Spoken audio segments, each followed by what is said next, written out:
Hey guys, welcome back to the channel. So I've been working on my Avalon. I was doing an oil change and I noticed a bunch of grease slinging around the CV joint. So I looked at it and it looks like the boot is not ripped, but for some reason the clamp's coming a little bit loose and letting some grease out when it gets really warm and hot out. So it's slinging everywhere. I cleaned up most of it, but on today's video I'll show you guys what you need to change out just to temporarily fix it, especially if your boot is not ripped yet.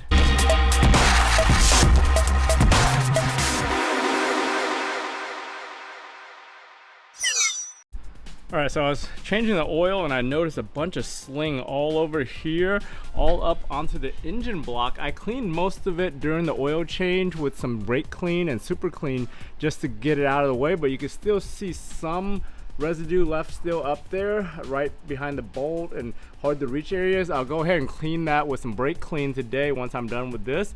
So what it was this clamp right here. It was coming out and oozing out of the boot from the inside here. There was no rips or anything, so I suspect that clamp or the rubber has shrank over the years and is just letting a little bit of grease out, especially when it's too hot. So in today's video we're going to cut the old one out and install a new clamp just to hold it.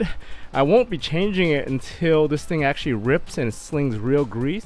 But when I found this thing, grease was all over the sway bar, the steering boot, up into the brake lines and all up there. You can still see a grease spot there, but I pretty much cleaned most of it, just spraying it down with brake clean and some super clean afterwards just to clean it up. I'll go ahead, make sure everything's spotless. You can still see some right into that hole right there, but it was just flinging everywhere for a while. Since I haven't been under this car for like 8 months, I never realized what was under here or what was greasing and slinging everywhere, but it's still all over this stuff and everywhere else. If you guys didn't know, stock CV joints and axles are the best ones you're gonna get, and they're gonna last the longest. If you end up noticing that they're ripped, the best thing to do is just order a $40 to $50 boot kit from the factory and just have the axle rebuilt with factory boots.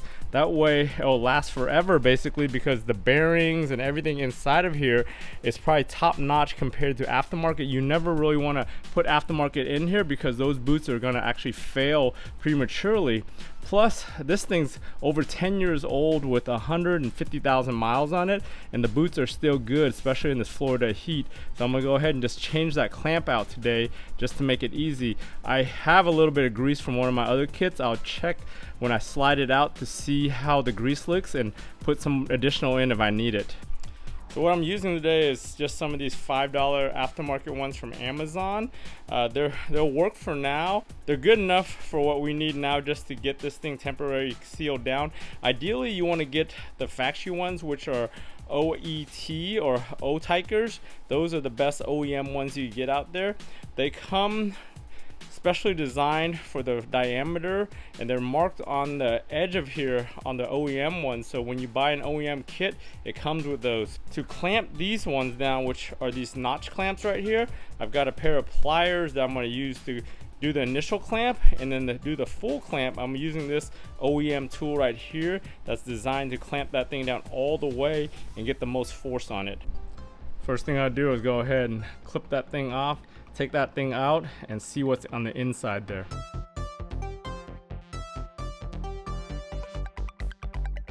So you see that one came off pretty easily. Just clip it and it slides right off of those clamps right there. It looked like it came off way too easy, so that inner clamp, the two ones, weren't holding well. It was just really that outer clamp.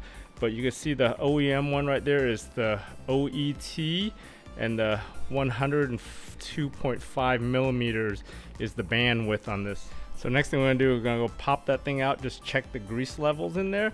It might spill some out, just be ready to catch it on the bottom or on the ground.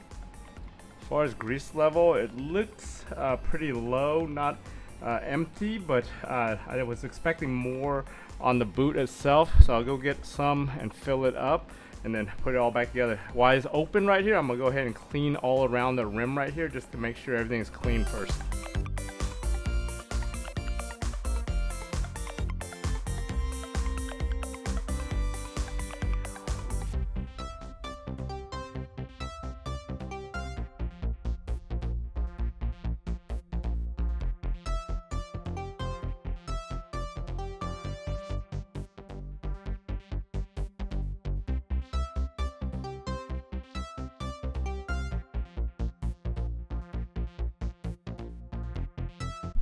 All right, we were able to clean it all up, get everything pretty much clean, got that new grease in there just to provide a little bit more grease to replace what I lost. I'm gonna go ahead, get the band. So I'm gonna go ahead and line the band up with the other one on the inside, because from the factory and when they rebuild these OEM or manufactured rebuilds, they line up that little notch right there with this one on both sides. That's how you kind of know the quality of it. They try to line them up on the inside and the outside with that notch, but I'll go ahead, get this thing onto there and then clamp it down with the pliers and then use that tool to get it. But once we put that grease in there, you want to make sure you clean up the inside of the boot all around it with any excess grease, and then before you put this on, so that way it clamps tight and it doesn't squeeze out too much crap.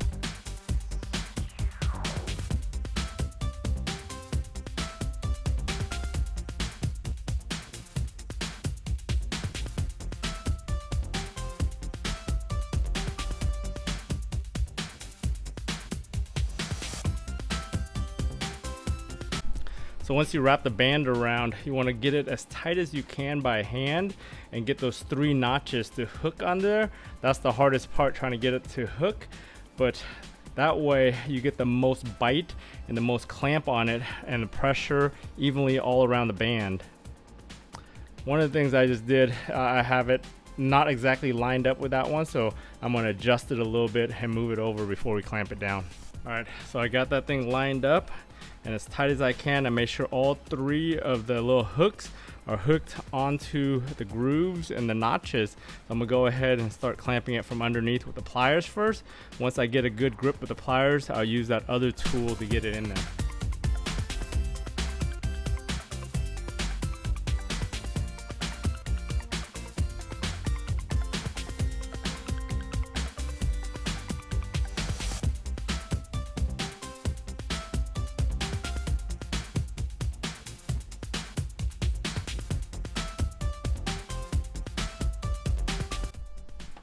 That last clamp or the last hook didn't hook too well, so just gotta tap it a little bit with a hammer just to make sure it's flat before I tighten it down with the